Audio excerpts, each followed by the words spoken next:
Welcome back to another video. This time we will talk about dementia and the role of nutrition in its prevention. I think first of all it's important to distinguish between the two terms dementia and Alzheimer's. Dementia in general is a neurological disease characterized by the loss of cognitive ability, which means if you do have it, you will forget a lot of things, you will be confused a lot, and you will have trouble speaking, writing, or reading. And in the end, you will lose your independence completely. Now, Alzheimer is one form of dementia. There are primary dementias, for example, degenerative forms, and Alzheimer is one of those degenerative forms, which are characterized by the loss of brain cells. There are also vascular dementias, which are caused by the clogging of blood cells, and there are several secondary forms of dementia. The bad news is we are currently not able to cure dementia. The good news is we can prevent it,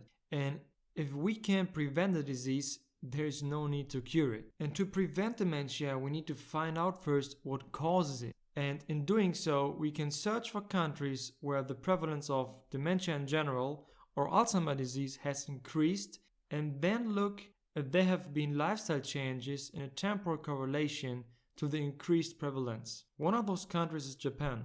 Alzheimer's disease rates increased from 1% for those older than 65 years in 1985 to 7% in 2008. What is interesting here is that Alzheimer's disease increased in Japan 20 to 25 years after the transition from traditional Japanese diets to the Western diet. And if you look at multiple countries, it seems that there is a pattern with the most important dietary link to Alzheimer's appearing to be meat consumption with eggs and maybe high-fat dairy also contributing. Now, if you look at studies made within countries, you will find similar results. If you look at the column where the risk factors are listed, you will see that in every study similar factors pop up: meat, fat, and sweets.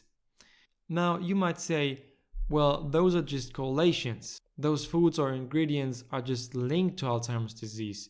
It is not proven that they are the cause of it. Well, you're right. Fortunately, there are studies which have examined the causal connection between certain substances in the development of Alzheimer's disease. Take trace minerals. Animal products contain high amounts of them, for example of zinc, copper, selenium, lead, cadmium, and even mercury. Copper and iron, for instance, stimulate free radical formation, which can lead to oxidative stress, which then can lead to Alzheimer's disease. And I'm not going to talk about all mechanisms displayed here, that might be too much for one video. If you want me to, write a comment.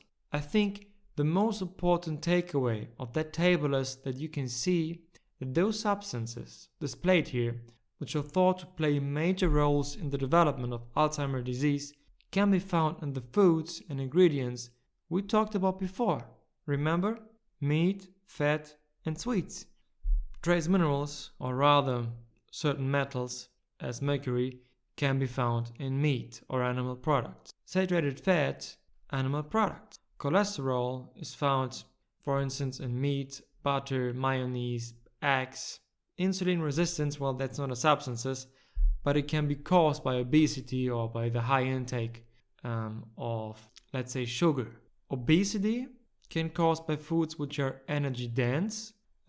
Products which contain high amounts of fat can be caused by high intake of products which exist mostly of short-chain carbohydrates, which means products that are high in sugar. AGEs, which stand for advanced glycation end products, these are basically lipids or proteins that become glycated, which means saccharified, when they are exposed to sugar, which means the blood sugar is at an amount where lipids and proteins just get saccharified. So as you can see, Alzheimer's disease and dementia, especially vascular dementia, which I didn't really talk about in that video, can be linked to nutrition.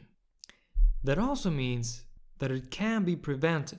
But, and that's the key point, you need to start changing your eating habits at the latest in the middle age.